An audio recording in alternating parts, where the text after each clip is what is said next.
Oke, anak ibu, masih dengan Ibu Triarta di pelajaran IPA Terpadu. Oh iya, pernah nggak sih kalian melihat ada anak yang kembar? Kalau melihat anak yang kembar, kadang kita bingung ya. Itu namanya siapa sih? Aduh, bagaimana sih membedakan mereka berdua? Itu apalagi postur tubuhnya sama, bentuk rambutnya sama, modelnya sama, tingginya sama. Kadang kita bingung.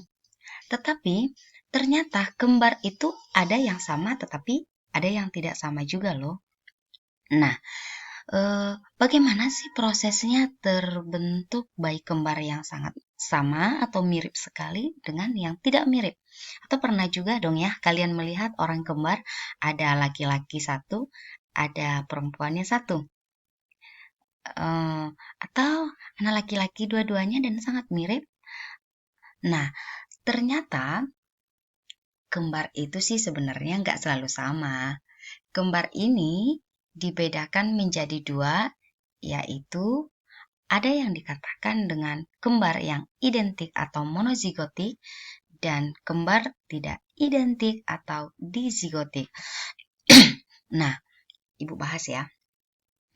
Bayi kembar dihasilkan oleh seorang ibu yang mengandung lebih dari satu janin, yaitu kembar ini dibagi dua, yaitu kembar yang identik atau monozigotik dan kembar yang tidak identik atau dizigotik. Nah, kembar yang identik atau monozigotik ini terjadi karena setelah fertilisasi, zigot yang terbentuk dari peleburan antara satu sel telur dengan satu sel sperma mengalami pembelahan menjadi dua embrio.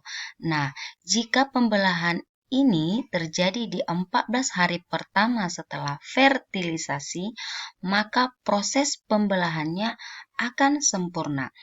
Tetapi apabila pembelahan itu terjadi setelah hari ke-14, maka pembelahan tidak akan sempurna dan inilah yang disebut dengan kembar siam. Pernah kalian lihat ya? Tetapi kembar juga siam ini termasuk dalam kembar yang monozigotik ya. Nah, yang kedua adalah kembar dizigotik atau kembar tidak identik. Nah, kalau kembar jenis ini terjadi apabila ibu mengeluarkan dua oosit sekunder ketika terjadi ovulasi. Nah, keduanya juga akan dibuahi oleh dua jenis sperma yang berbeda, sehingga terbentuk dua zigot yang berbeda. Nah, itu dia pembahasan ibu tentang bayi kembar. Oke, kita lanjutkan pelajaran berikut lagi. Oh iya, ada lagi nih. Ternyata bayi kembar yang identik memiliki ciri-ciri khusus ya. Yang pertama, kalau dia dikatakan bayi kembar yang identik itu, dia berasal dari satu sel telur dan satu sel sperma. Ingat ya, satu sel telur dan satu sel sperma. Lalu memiliki ciri fisik yang sama. Misalnya jenis kelaminnya sama atau warna rambut, kulit, serta bola mata juga yang sama.